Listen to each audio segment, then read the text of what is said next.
Antes o responsables. Venezuela amanece con fuerza, Venezuela amanece en unidad, porque la fuerza es la unión. La fuerza es la unión, la fuerza es la unión, te digo. Venga toda Venezuela a organizarse. La fuerza es la unión, la fuerza es la unión. Y a poner tu granito de arena, dale por Venezuela. Actívate, en la unión está la fuerza. Por eso te digo que la fuerza es la unión. Muy buenos días, Venezuela. Bienvenidos todos a este su espacio. La Fuerza de la Unión, una tribuna abierta de la sociedad democrática venezolana para compartir con todos ustedes, más allá de cualquier distingo puntual, partidista o ideológico, la angustia, la preocupación, la justa indignación por lo que ocurre en nuestro país y también la certeza, la confianza, la esperanza de que trabajando juntos, de que remando unidos en la misma dirección, seremos capaces de construir la Venezuela de trabajo y de respeto, la Venezuela con alimentos y con medicinas, la Venezuela con democracia y con libertad, que todos necesitamos y que ciertamente todos merecemos. Hay una organización no gubernamental cuyo solo nombre es ya todo un editorial: Control Ciudadano para la Seguridad y la Defensa Nacional. ¿Por qué digo que es todo un editorial? Bueno, porque ese nombre, Control Ciudadano sobre la Seguridad y la Defensa Nacional, implica un concepto básico de la vida republicana, que es justamente el control del poder civil, el control ciudadano sobre las armas de la República, sobre la seguridad y la defensa nacional. Sobre este tema hay mucho que hablar en los últimos días, mucho que hablar en las últimas horas. Sin embargo, nada parece más protuberante que lo ocurrido en el día de ayer, cuando el mayor general Padrino López tiene una reunión con un curioso auditorio, ¿no? Se reunió con miles de jefes de grupo, jefes de sector o de zona de esta estructura, no sé si sería adecuado decirle paramilitar o pseudomilitar, llamada la milicia. Es importante recordar, hay gente que sencillamente no lo vivió, hay gente que lo vivió y se le olvida, que la estructura de la milicia responde al concepto de llamada guerra de todo el pueblo o guerra popular prolongada, concepto o doctrina militar que fue derrotada en el año 2007 por el voto popular cuando eso se sometió a referéndum en el marco de la reforma constitucional. Bueno, ayer se produjo esa reunión y un conjunto de anuncios extraños sobre millones y millones de dólares para uniformar y dotar de implementos y botas a esa estructura que por ley, por constitución, no forma parte de la Fuerza Armada Nacional. Para que nos hable de ese tema, de ese delicado tema, tenemos en línea a la directora de Control Ciudadano para Seguridad y Defensa Nacional, la doctora Rocío San Miguel. Rocío, gracias por atender nuestra llamada madrugadora. ¿Cuál es, desde el punto de vista, repito, ciudadano, republicano, tu aproximación a esta situación que nos llegó a través de las redes en el día de ayer? Te escuchamos. Sí, muy buenos días, Chugo. Es importante que la sociedad en su conjunto tenga un sistema de alerta para entender la envergadura de lo que viene sucediendo aceleradamente, yo diría muy aceleradamente, con esta puesta en marcha de el funcionamiento, la entrega de armas, la organización de la Milicia Nacional Bolivariana. Suele ser un tema incluso sobre el cual muchos venezolanos se ríen al ver milicianos mayores, que los hay, uniformados, haciendo a veces prácticas que generan incluso también risa en otros venezolanos. Yo diría que hay que estar alerta. El acto de ayer fue para mí muy significativo. Fue un acto que presidió Nicolás Maduro Moros, acompañado de Vladimir Padrino López, del comandante estratégico operacional Remigio Ceballos, del comandante de la Milicia Nacional Bolivariana, el mayor general Manuel Bernal, y también estaba Ameliach. Era un cuadro político, partidista, sentado en un estrado, con la convocatoria de estos 1.159 comandantes de agrupamientos de la milicia. Hasta ahí podríamos decir, bueno, se trata de un acto repetitivo. No, lo de ayer fue muy importante y hay que entenderlo y verlo en el contexto muy claro de la próxima reforma a la ley de la Fuerza Armada Nacional. Ya tanto Diosdado Cabello como el propio Nicolás Maduro han venido señalando que la ley va a ser modificada y va a tener rango constitucional, algo que no existe en nuestra Constitución. Las leyes son orgánicas, son especiales, pero ellos han venido a llamarlas constitucional. Van a decir que es la primera ley que va a producir la ANC, la Asamblea Nacional Constituyente, porque la Asamblea Nacional está inoperativa. Es decir, hay que entender los mensajes y la estrategia que se está armando. Es claro, y el país debe saberlo, que la Milicia Nacional Bolivariana no tiene asidero constitucional. Y además debemos recordar que el 2 de diciembre del año 2007, el pueblo venezolano en referéndum constitucional rechazó, entre otros artículos, a modificarse de la milicia. Esto lo digo porque hay un plan en marcha que va a significar modificación de la ley orgánica, creación del quinto componente de la Fuerza Armada Nacional, como lo dijo en este acto que estoy refiriendo el propio Vladimir Padrino López, y el cuadro de colocar a todos los milicianos en áreas claves de la estructura organizativa del país, que a mi modo de ver tiene carácter, sin duda alguna, de ciudadano, pero también carácter electoral. Cuando uno escuchaba ayer a Maduro, era curioso porque señalaba, he pedido que la milicia alcance la cifra de 3 millones, pero quiero anunciarles que ya vamos por casi 4 millones de milicianos. Y he ordenado además que se entregue y se dote a cada miliciano de un uniforme y de botas, algo que hemos calculado podría significar unos 90.000 millones de dólares. Es decir, una cifra de recursos de corrupción que van a estar destinados a estos hombres que tienen por misión la defensa de la revolución. Ayer nuevamente se dijo, cuando Manuel Bernal explicaba los objetivos de la reunión y decía taxativamente, hemos venido, mi comandante, a fortalecer el combustible de la revolución, somos el pueblo en armas. Es decir, aquí hay que estar muy pendiente de lo que está ocurriendo, porque la estructura que dibujó ayer claramente, lo tenemos en nuestro timeline, es el de una estructura para vigilar a los ciudadanos, para vigilar la estructura de distribución de alimentos, de beneficios que da digamos, la estructura de poder en Venezuela, pero no me cabe la menor duda, preparándose para un mecanismo electoral. Ya habíamos escuchado aquello de los 10 millones para vigilar los votos, etcétera. No, aquí lo que se está montando ahorita es no una estructura del PSV que no les ha cumplido, que sabe que está desmovilizada, que sabe que está decepcionada en las promesas incumplidas, sino que se está montando una estructura armada para la vigilancia también de ese proceso electoral que va a ser inminente en Venezuela y que va a ser en las elecciones parlamentarias. A mí me aterró cuando señaló, por ejemplo, que las bases populares de defensa integral, que tienen nada más y nada menos que 14.383 personas, que tienen como base y referente las escuelas y liceos, tienen que estar activadas. Estamos hablando de los centros de votación prácticamente. Exactamente, es Claro. decir, ayer había en el acto 1.159 agrupamientos de defensa integral que además de un solo plumazo los incorporó a la Fuerza Armada Nacional, les dio el carácter de efectivo a la Fuerza Armada Nacional, pero acto seguido hizo el llamado a los 14.383 bases populares de defensa integral que, repito, tienen como unidad de organización, como referente organizacional, las escuelas y los liceos. Ojo con esto porque está en marcha un plan de la militarización de lo que va a ser el proceso electoral de la Asamblea Nacional.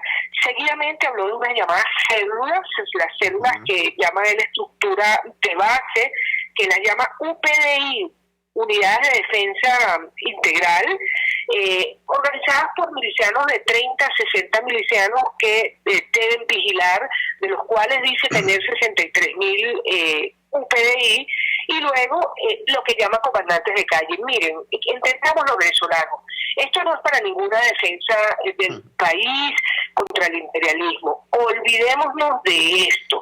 En el sistema de armas con el que cuenta la República, es inútil esto que está describiendo Maduro. Es decir, cuando se habla de un país que tiene uno de los sistemas avanzados más importantes de defensa antiaérea, que nada está viviendo con el cuento chino de los comandantes de calle. Esto es una estructura electoral de carácter militar o paramilitar que está instalando para prepararse para las elecciones, porque no cuenta con el PSV, porque sabe que sus bases están desmovilizadas. Y el alerta aquí, Chugo, es que es una construcción paramilitar o parapolítica de carácter militar. Creo que la palabra sería esto, una construcción parapolítica de carácter militar, algo inaudito por los peligros que reviste y por la peligrosidad que reviste de cara para el funcionamiento del ejercicio de la participación política de los derechos políticos, especialmente en un país en el que se ha visto a guardias nacionales impidiendo al presidente de la Asamblea Nacional el ingreso a la Asamblea Nacional, cuando se ha visto el aplastamiento que sectores de la Fuerza Armada Nacional ejercen en el derecho de participación política y en el desenvolvimiento de derechos básicos. El alerta es importante al país y ojalá los partidos políticos tomen conciencia de lo que está sucediendo en este momento. No, gravísimo todo lo que estás advirtiendo y denunciando. Una pregunta final, Rocío. Estamos conversando con Rocío San Miguel, la doctora Rocío San Miguel, directora de la Organización No Gubernamental Control Ciudadano para la Seguridad y la Defensa Nacional. En diciembre del 2018, enero del 2019, se pudo constatar lo que algunos llamaron la rebelión de los perniles, una protesta popular extendida a nivel nacional por el incumplimiento de una promesa presidencial, y esa protesta estuvo organizada y dirigida por buena parte de la estructura de los CLAP, de la estructura de base de los CLAP. La respuesta que dio el gobierno a eso, por desconfiar de esa estructura, fue la militarización de los CLAP precisamente con elementos de la milicia, por desconfiar de esa estructura. Te pregunto, el crear esta suerte de partido militar, ahora sí, tal cual, una estructura parapolítica de carácter militar, como tú bien señalas, ¿no implica también una evidente desconfianza del poder político hacia la estructura regular de la Fuerza Armada Nacional? Sin duda alguna. Es claro que Nicolás Maduro, todo este entramado político-militar que dirige el país, está desconfiando de la Fuerza Armada Nacional. El fortalecimiento, incluso el tamaño al que se aspira de esta estructura parapolítica de carácter militar, da cuenta de la profunda desconfianza que se tiene en la Fuerza Armada Nacional. Y lo más grave, ayer quedó articulado en todas sus letras, la Milicia Nacional Bolivariana ya está siendo dotada de armas de la República, es decir, esa milicia desarmada de la que se habló durante mucho tiempo ya no existe, y estos ciudadanos hay que continuarlos llamando de esa manera. Muchos de ellos van a estar armados y se están sobreponiendo a la condición de los ciudadanos. Aquí se está armando, repito, una estructura de poder paramilitar para controlar la sociedad, para controlar los procesos electorales, y el último llamado además fue significativo. Como misión de la reunión de ayer, a estos nuevos comandantes que fueron ascendidos, los 1.159, se les dijo: si tenemos 4 millones de milicianos, les doy como primera misión que cada uno de ustedes se busque 2 acompañantes para que vayan a cumplir su labor. Es decir, además lo dijo sin desparpajo, vamos a montar una estructura de 12 millones de venezolanos para cumplir las órdenes presidenciales. ¿Qué nos recuerda esto? Nos recuerda ya lo que hemos advertido. Se busca una sociedad obediente, disciplinada, subordinada al dictado presidencial, como él se autodenomina, y de el comandante en jefa. Y si es posible, uniformada y con botas para que cumpla las órdenes dictadas desde Miraflores. Esto es una deformación completa de la sociedad, es la deformación completa del poder que necesita de las armas para hacerse respetar. Rocío, te agradecemos vivamente que nos hayas regalado estos minutos en esta madrugada del jueves 9 de enero. Un gran abrazo, muy buenos días. Un gran abrazo, Chugo. Era Rocío San Miguel, defensora de los derechos humanos, directora de la organización no gubernamental Control Ciudadano para la Seguridad y la Defensa Nacional. Por cierto, debo advertir, por esta peculiar condición, por ser quizás la única organización de la sociedad civil con esta experiencia, con esta profundidad en su trabajo dedicada a este control, ha sido objeto de múltiples agresiones. La más reciente en el programa del señor Diosdado Cabello. Nuestra solidaridad con la doctora Rocío San Miguel. Vamos a la siguiente pausa comercial y ya regresamos con muchísimo más de La Fuerza. La Fuerza es la unión. Usted escucha Unidad, la fuerza es la unión, con Chuo Torrealba por RCR 750 AM. Sintonícenos a través de Periscope, @RCR750, la radio que se ve. En RCR somos vanguardia. Toda la programación de tu RCR también la puedes seguir a través de la internet. Audio y video en tiempo real. Noticias y mucho más. No te pierdas ni un segundo de nuestra programación. No hay excusa ni cadena que valga para que dejes de escucharnos. Ingresa a rcr.tv, la radio que se ve. A mitad de tarde, disfrute de una amena tertulia, acompañada del análisis preciso del acontecer nacional e internacional. La Linterna, con Diego Bautista Urbaneta. Relájese al son de buena música, participe y forme parte de este espacio. La Linterna, de lunes a viernes, a partir de las 2 de la tarde, por RCR 750 AM. Opinión, ideas en debate. Usted escucha a Chuo Torrealba en Unidad, la fuerza es la unión, por RCR.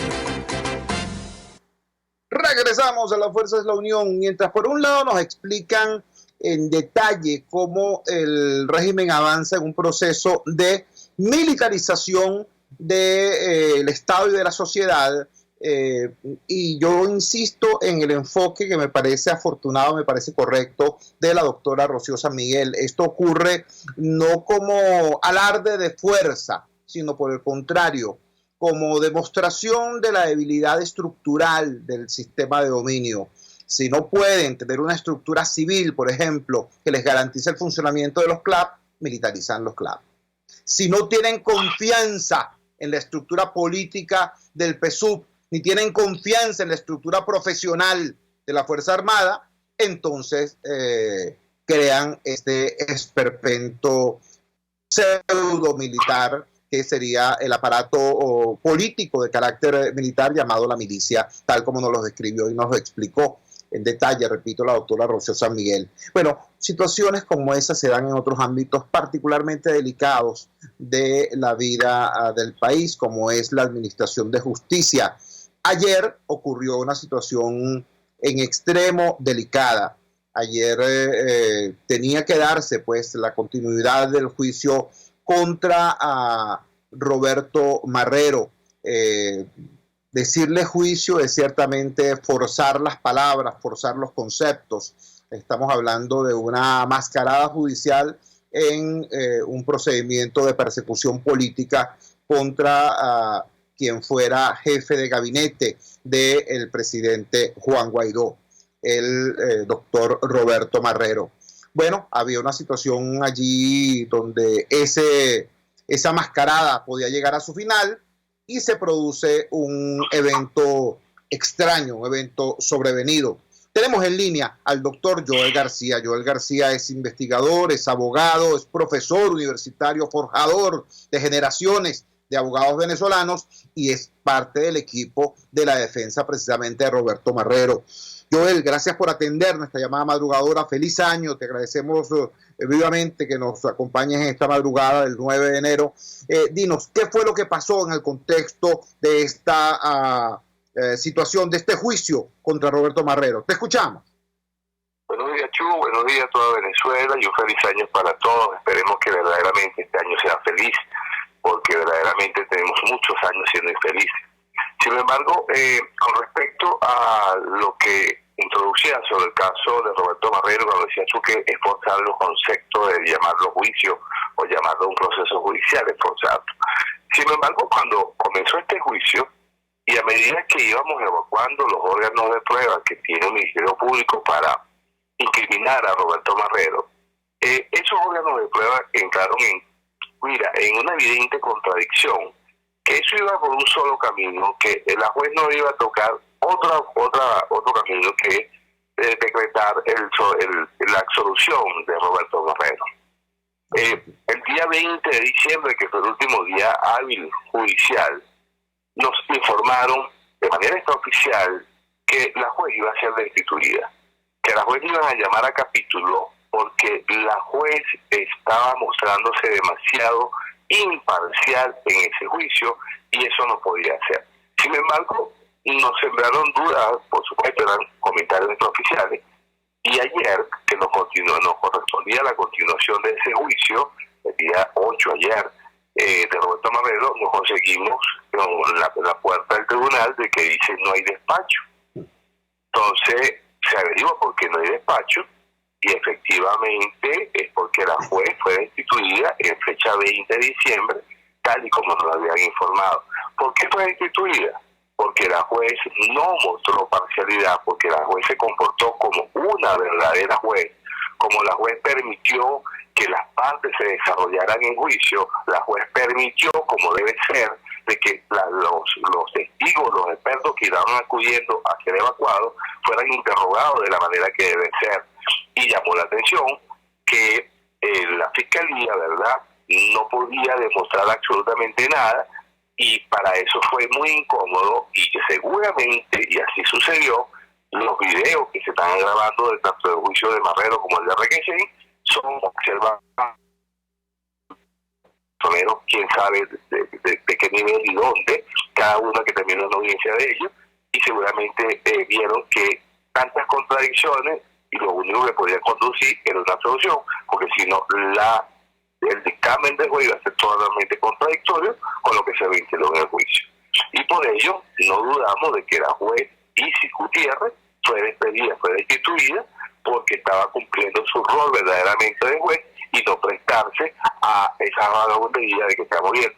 Sabemos que si no gana, arrebata. Estamos conversando con el doctor Joel García, integrante del equipo de la defensa de Roberto Marrero, quien, como ustedes saben, es un secuestrado político, ex jefe de gabinete del presidente Juan Guaidó. Joel, déjame ver si entiendo la situación y la detallo en beneficio también de nuestra audiencia. Lo que empezó siendo entonces una mascarada judicial se sigue desarrollando y la juez tiene que ver en el desarrollo de ese proceso judicial las contradicciones de la Fiscalía, la incapacidad de la Fiscalía de probar absolutamente nada de lo que estaba afirmando.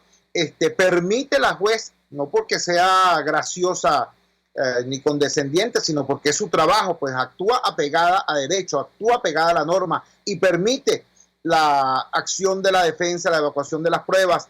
Y eso tú nos dices que es evaluado por alguien que analiza los videos del juicio y ese alguien todopoderoso termina decidiendo la destitución de la juez. Es delicadísimo. O sea, ¿quién tiene bajo su control, quién evalúa la decisión de los jueces? Porque que yo sepa, existen organismos institucionales que evalúan a los jueces, la dirección de la magistratura, etcétera. Pero son espiados los jueces en sus propios tribunales y alguien toma la decisión de si ese juez es demasiado leal o demasiado autónomo. Eso es lo que estamos entendiendo. Así es, así es. Es gravísimo, como tú lo dices, que un juez no tenga autonomía, que un juez no pueda desenvolverse con su autoridad de juez, porque está monitoreado. Está monitoreado siempre, cada audiencia de que se hace, como se está, esos juicios hay que grabarlos en video y en audio, alguien se encarga de supervisar qué está pasando allí. Porque, y tú ves todo lo contrario en el caso de Juan Carlos Requesens, el comportamiento de esa juez, el comportamiento es totalmente distinto, pues eso sí no está pegado a derecho para nada. Entonces, la del juez del caso de Marrero, que era una juez que hasta ahora lo que habíamos visto, no teníamos ni cómo ni forma de manera de decir que la juez no estaba actuando correctamente. Cuando en un juicio, por ejemplo, se hace una pregunta impertinente o una pregunta prohibida, capciosa, subjetiva a un acusado, por ejemplo, nosotros tenemos el derecho de objetar esa pregunta y el deber del juez analizar de qué tipo, cuál es el contenido del interrogatorio y decir de que lo declaró con lugar o sin lugar. Y cuando la juez observaba de que nosotros teníamos la razón, nos daba la razón. Cuando un testigo entraba en contradicción y nosotros podíamos contrainterrogarlo de manera de que quedara develado de que todo es un burdo montaje, la juez nos daba la razón. Entonces, eso es muy incómodo para esta forma de llevar la justicia. Entonces, esta juez no conviene, porque esta juez lo que va es absolver, porque el Estado de Derecho lo único que corresponde es absolver. Recordemos que Roberto Marrero, como lo dijo Christopher Figuera, no lo está diciendo Joel García, dijo Christopher Figuera, quien era el jefe de la Inteligencia y Seguridad Nacional. El jefe del SEBIN dijo claramente de que él cumplió una orden de sembrar a Roberto Marrero. Y esa orden que cumplió Christopher Figuera se estaba viendo, esa verdad se estaba materializando en juicio, porque así se estaba demostrando con las personas que pudieron ser evacuadas. Entonces, eso no conviene, entonces hay que poner a un juez que sí cumple las instrucciones.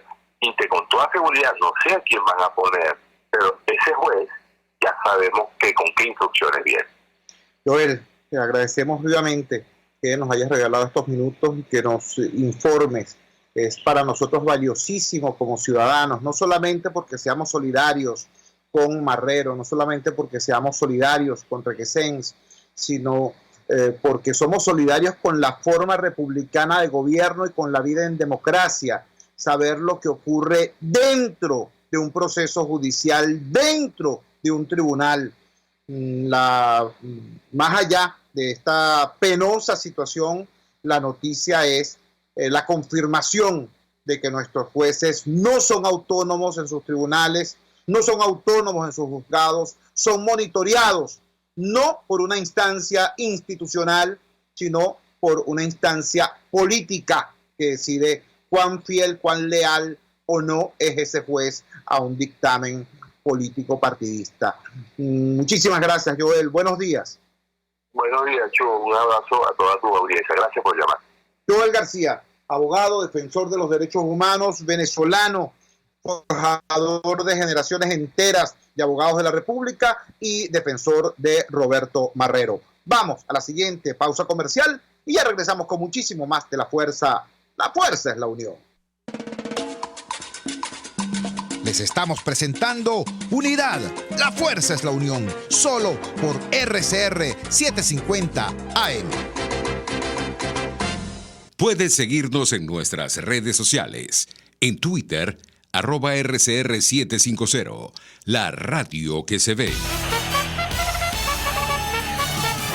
Conéctese a la emoción del hippismo nacional e internacional en Trasnocho Hípico, con la llave ganadora, Jesús Oropesa y Héctor Alonso. Estadísticas, entrevistas, pronósticos. Trasnocho Hípico, todos los miércoles, jueves y viernes a las 11 de la noche. Solo por RCR Deportes, 750 AM. RCR 750 AM. porque lo bueno une.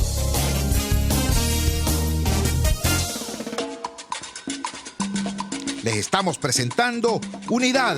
La fuerza es la unión. Solo por RCR 750 AM. Regresamos a La Fuerza es la Unión. Ahora vamos a tocar un tema también relevante, también de fondo, porque hay que ver la viga en el propio ojo antes que ver la paja en el ojo ajeno.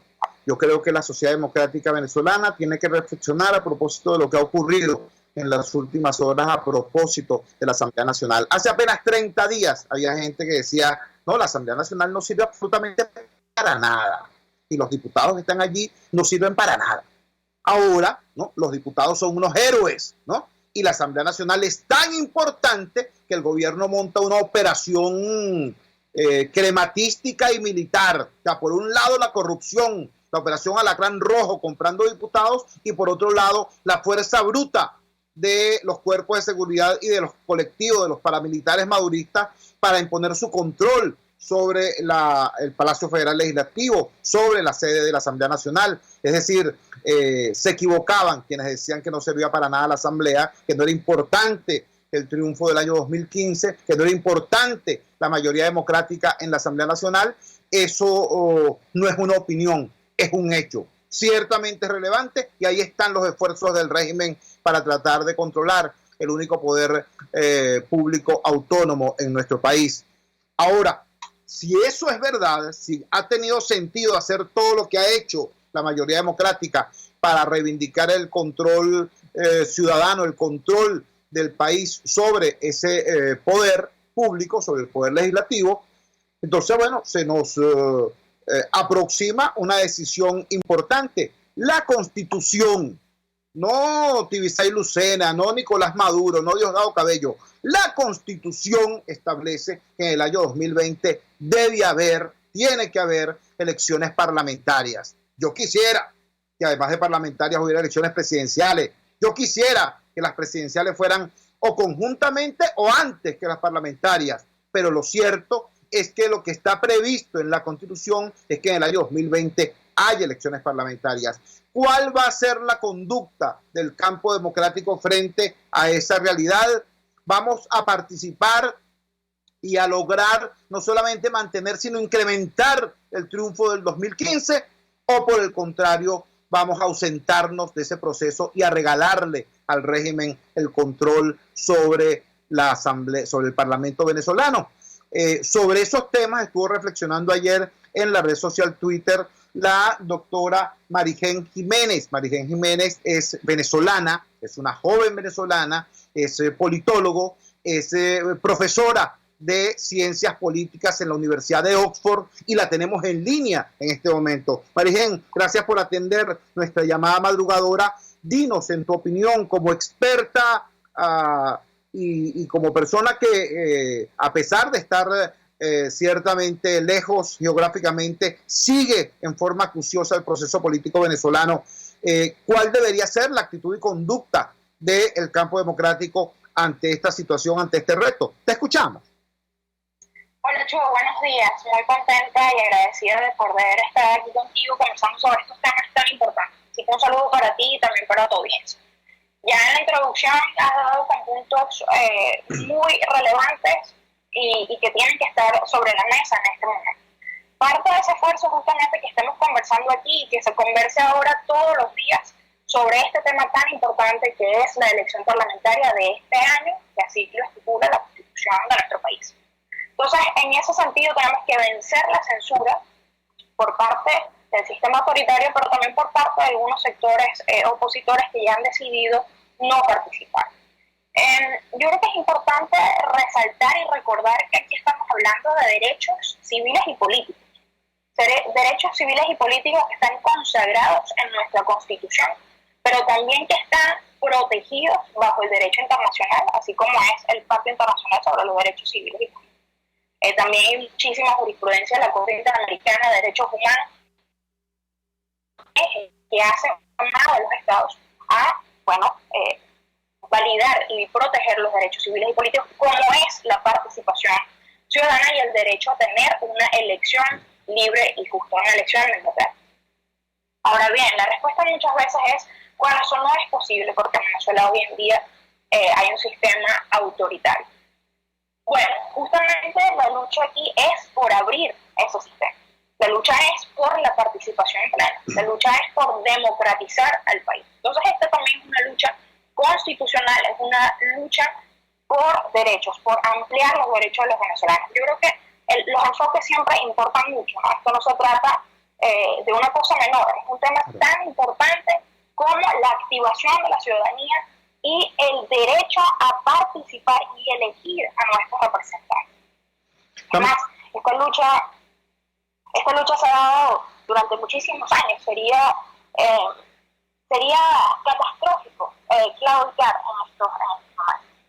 Estamos conversando con Marigen Jiménez. Marigen Jiménez es una joven profesional de la politología, es profesora de Ciencias Políticas en la Universidad de Oxford, está por culminar su postdoctorado en esta área y está desarrollando para nosotros esta reflexión a propósito de lo que son los retos de los demócratas venezolanos en esta circunstancia. Marigen, por lo que yo sé, por lo que establece la literatura y mi propia experiencia como luchador democrático, lo que suele hacer un demócrata cuando no hay democracia, ¿no?, en su país, es luchar por crear rendijas en el sistema totalitario. Y cuando existen esas rendijas, la lucha es por ampliarlas, por convertirlas en boquetes, hasta lograr derrumbar el muro del totalitarismo.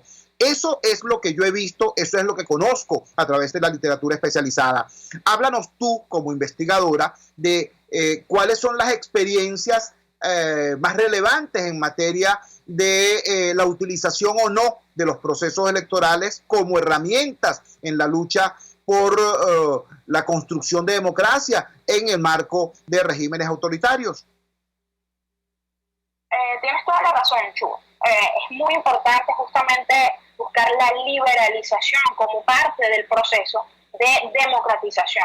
Es decir, recordemos primero que la transición a la democracia se da con unas elecciones realmente libres y cuando hay un cambio importante en el Ejecutivo.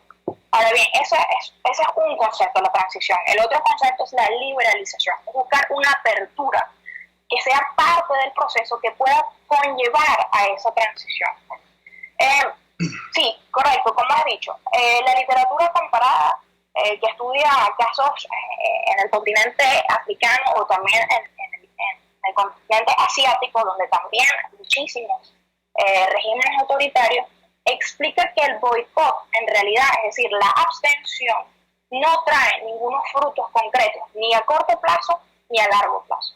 En realidad, lo que logra es desmovilizar a la población y le quita el espacio formal de lucha a la oposición. Ahora bien, esto es lo que le conviene justamente a un sistema no democrático. Le conviene que la oposición democrática se abstenga porque esto le baja en realidad los costos de reprimir. Digamos, siempre la lógica va a ser dividir y vencer. Y bueno, el chavismo ha sido exitoso en muchos tiempos en lograr justamente eso. Lo que hemos visto en los últimos días es justamente ese esfuerzo. Pero también hemos visto que la oposición, y tú nos puedes contar más de eso, cuando se ha unido realmente detrás de una estrategia, detrás de un mensaje, pues logra victorias importantes. Entonces yo creo que hay que ver quizás las elecciones parlamentarias no como un fin en sí, sino como parte del proceso de democratización en Venezuela. Los profesores Stefan Lindbergh y Andrea Shetter, que han dedicado gran parte de su vida justamente a estudiar otros continentes, han encontrado que la participación en elecciones no competitivas igual mejora las calidades democráticas de los países. Hay ejemplos como por ejemplo, para la redundancia, Ghana, Kenia, Senegal, donde la oposición ha estado justamente frente a esa pregunta que estamos nosotros ahora en Venezuela: ¿participar o no participar? cuando participa, aun cuando no gana absolutamente todo, gana muchísimo al mismo tiempo. ¿Por qué?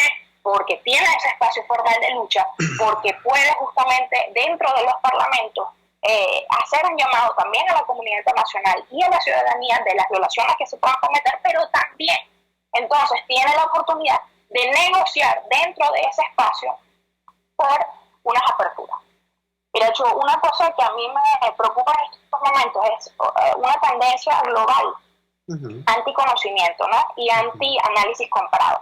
Eso muchas veces se usa para justificar posiciones políticas.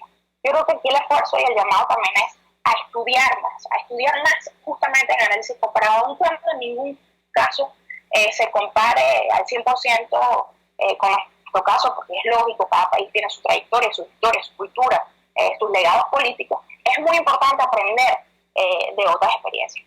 Mira, yo también estudio el caso de México, ¿no? México vivió un autoritarismo electoral también por 71 años. El PRI controló al país por 71 años. Desde el 29 que llegó al poder, solamente en el 97 hubo elecciones libres y justas. Ahora, esto puede sonar desmoralizador, pero lo que te quiero decir con esto es que la lucha es justamente a través de las reformas electorales. La oposición mexicana, justamente lo que hizo entre el 79 y ese 97, fue luchar por más espacio, poco a poco. Ahora, para nosotros evitar que nos tome tanto tiempo, justamente la decisión ahorita es cómo innovar para poder participar, mantener el espacio de la Asamblea Nacional y desde ahí seguir afianzando la estrategia para lograr una transición a la democracia. Lo importante aquí es darle a la población la posibilidad de elegir.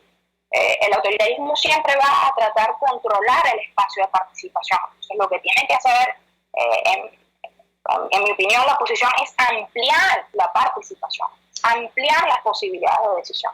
Así es. Estamos conversando con Marigen Jiménez. Repito, ella es politólogo, profesora de Ciencias Políticas de la Universidad de Oxford, venezolana, por supuesto, y sigue de manera cercana y acuciosa nuestro proceso político. Marigen, los errores en política se pagan. Hasta el año 2005, 2004, hubo en Venezuela un cierto funcionamiento institucional. Sí, cómo no, mandaba Chávez.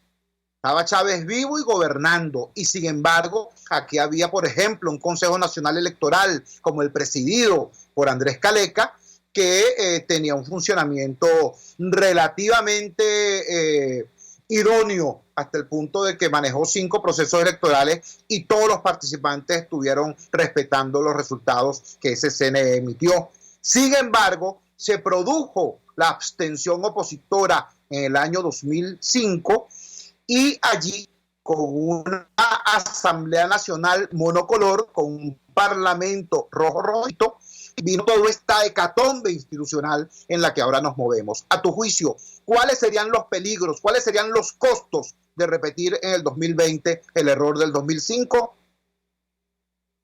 Bueno, esa es la otra pregunta justamente que debe llevar al liderazgo opositor ahorita seriamente en frente a la participación.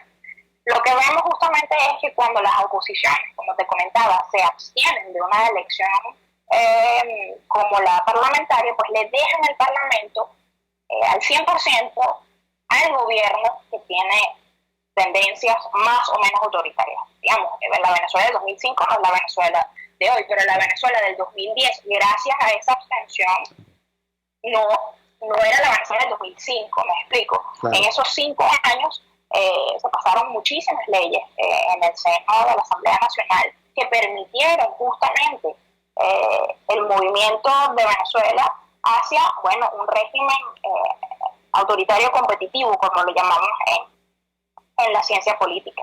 Hay diferentes conceptos que ayudan a entender este desmantelamiento de la democracia en Venezuela a lo largo de 20 años.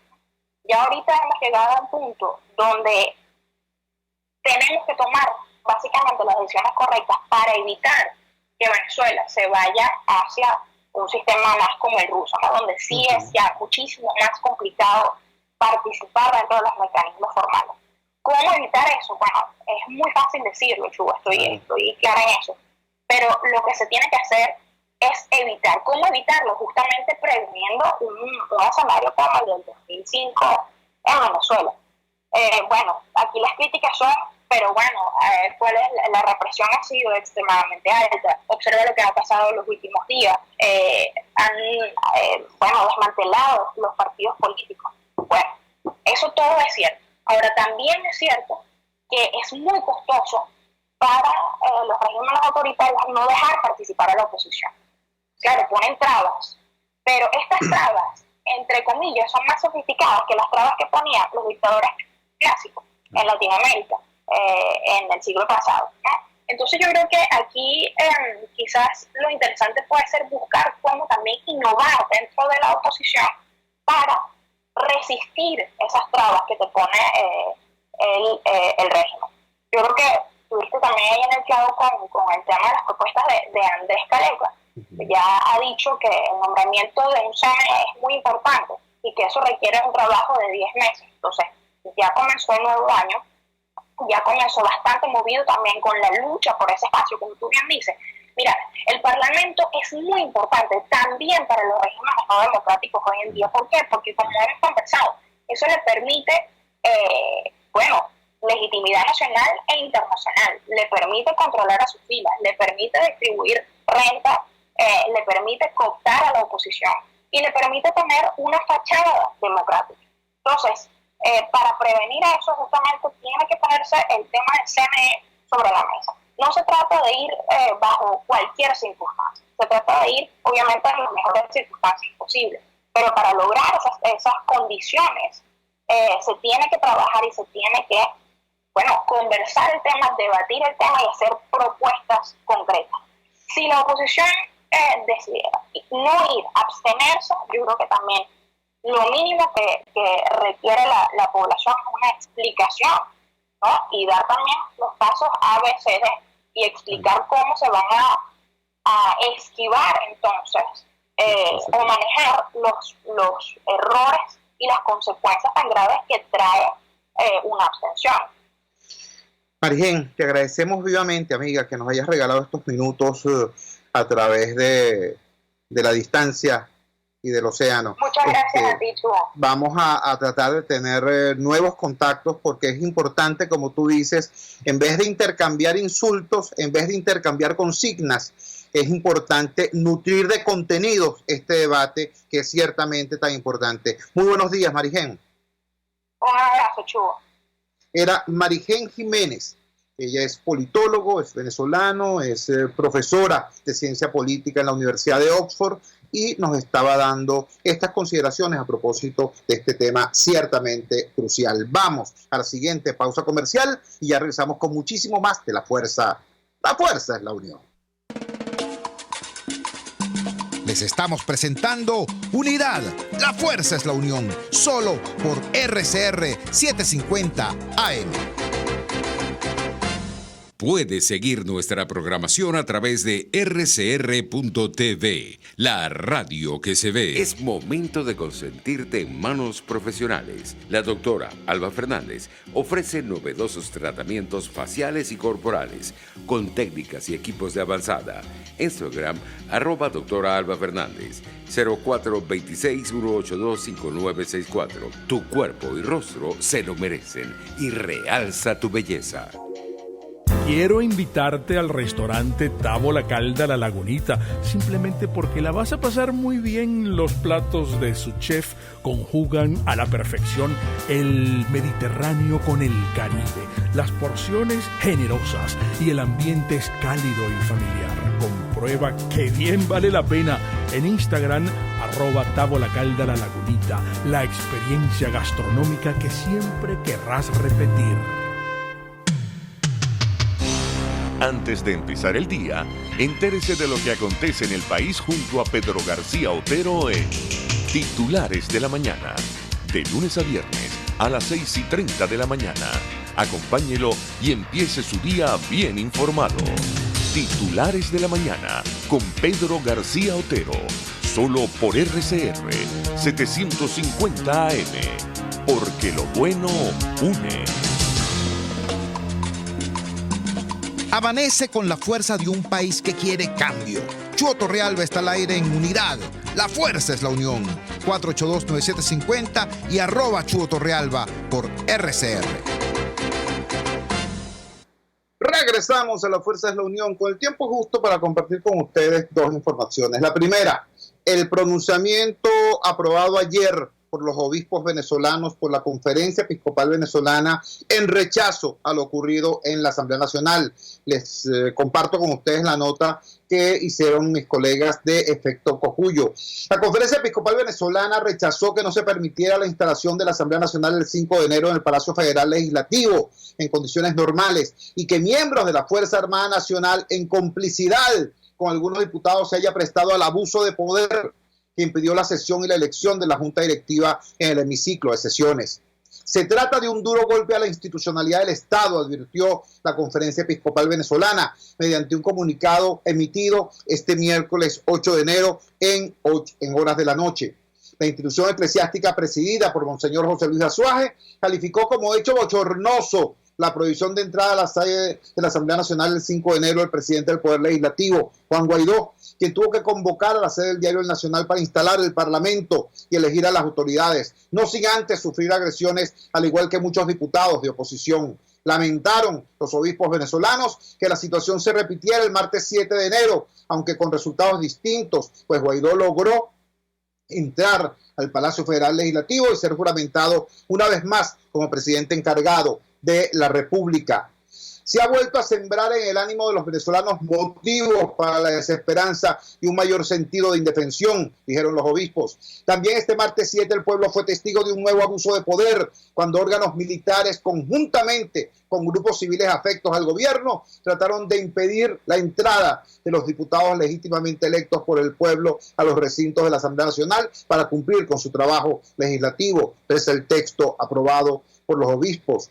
El episcopado rechazó la juramentación del diputado Luis Parra como titular de la Asamblea Nacional y resaltó que se está ante un secuestro más de la institucionalidad democrática por parte del poder político en Miraflores, razón por la cual, movidos por su tarea de pastores y servidores de la gente, se ven el deber de señalar que se trata de una nueva manifestación de la ideología totalitaria de quienes detentan el poder político. Han promovido y amparado el desconocimiento de la autonomía de la legítima Asamblea Nacional y a la vez pretenden reconocer una directiva electa irritamente. Esto es parte del documento emitido ayer por la Conferencia Episcopal Venezolana, que está celebrando en estos momentos su asamblea plenaria.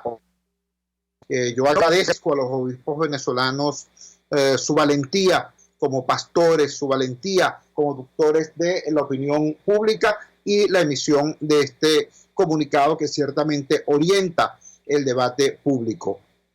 La otra cosa que quiero compartir con ustedes es lo siguiente. Imagínense ustedes que alguien diga, mira, una manifestación en un país democrático es una manifestación donde no deben estarte pidiendo permiso las autoridades porque el derecho al libre tránsito y a la manifestación libre de las ideas es un derecho constitucional, donde la policía no debiera reprimirnos, más bien debiera proteger a quien protesta y donde el derecho a la libre emisión de las ideas esté garantizado. Como eso no se cumple en Venezuela, entonces yo no protesto.